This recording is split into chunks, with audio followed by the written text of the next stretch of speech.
रेशमा भी अभी कॉलेज से आई थी, तभी उसकी माँ पुष्पा ने कहा, पुष्पा बेटी कैसा रहा तेरा पेपर? पास हो जाएगी ना? रेशमा, माँ तुम्हारे कहने से मैं कॉलेज जा रही हूँ, यही काफ़ी नहीं है? वहाँ मैं नकल कर रही हूँ। पास हो गई तो ठीक, नहीं तो मुझे तो रील बनाने में ही मज़ा आता है। पुष्पा, हे भगवान, फिर से रील? तेरा तो पेट ही नहीं भरता। कल तेरी शादी करेंगे तो ऐसी लड़की से कौन शादी करेगा? रेशमा हर दिन माँ को समझाती, लेकिन पुष्पा पुराने ख्यालों की थी। इसलिए रेशमा बिना उनसे बात करे अपने कमरे में चली गई और मोबाइल से रील बनाने लगी। यह उसका रोज का काम था। वह मोबाइल से रील बनाती और उसे यूट्यूब और इंस्टाग्राम पर अपलोड कर देती थी। उसके काफ़ी फॉलोअर्स भी बन गए थे। इधर पुष्पा जी को उसके विवाह की चिंता थी। एक दिन पुष्पा ने रेशमा से कहा, पुष्पा बेटी अब शादी कर ले। लेकिन बेटी तो चिढ़ गई और बोली, माँ आप कम क्यों मेरी शादी के पीछे लगे रहते हो? यह सुनकर रेशमा ने कहा, माँ मैंने लड़का ढूंढ लिया है, बस तुमसे मिलवा दूंगी। वह भी मुझे ऑनलाइन मिला था, रोज़ मेरी रील को लाइक करके और शेयर करता था।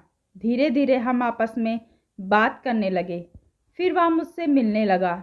देखा रील का कमाल, तुम्हारी सारी टेंशन दूर कर दी। पुष्पा, लेकिन उसके घर वालों को पता है तू रील बनाती है। रेशमा, माँ उसने बात कर ली होगी, हमें क्या? कुछ ही दिनों में रेशमा की शादी सुरेंद्र से हो जाती है। नई ससुराल में जाते ही रेशमा का बहुत स्वागत हुआ। उसकी सास मालती अपनी बहू को बहुत लाड प्यार कर रही थी। सुरेंद्र उनका इकलौता बेटा था।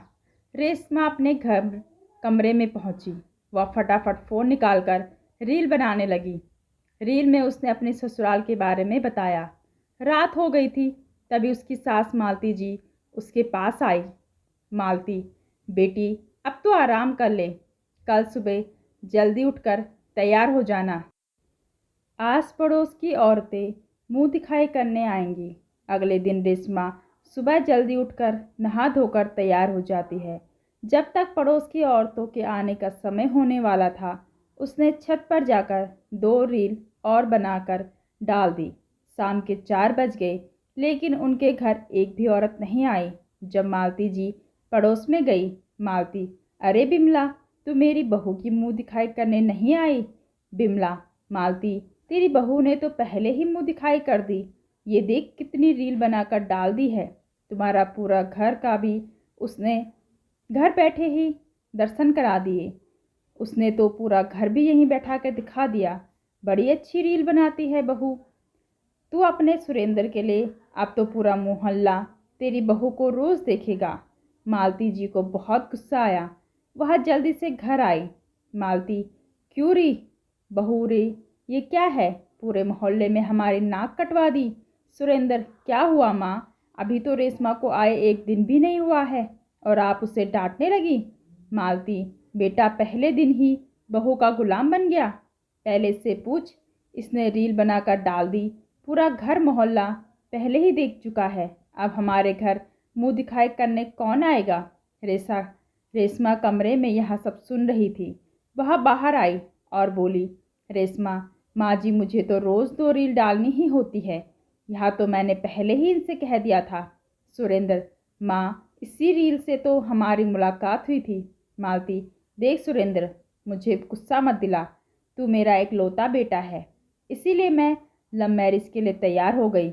इसे यहाँ रहना है तो रील बनाना बंद करना पड़ेगा। रेशमा, सासू माँ, आप जो मर्जी कहे, मैं अपना करियर खराब नहीं कर सकती।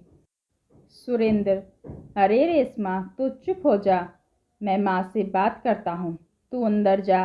रेशमा गुस्सा होकर कमरे में चली जाती है। सुरेंद्र माँ को समझाने की कोशिश करता है, लेकिन मालती जी का गुस्सा 7वें आसमान पर था। अगले दिन जब सुरेंद्र सुबह दूध लेने जा रहा था, तो 2 लड़के उससे मिले।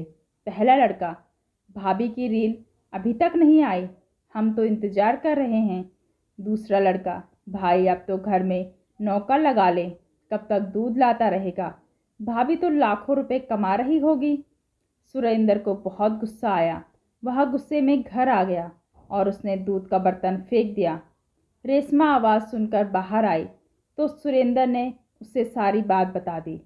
रेशमा, आप उनकी बातों पर ध्यान मत दो। तभी मालती जी पीछे से आए। उन्होंने सारी बात सुन ली थी। वह भी गुस्से में और चिल्ला बैठी।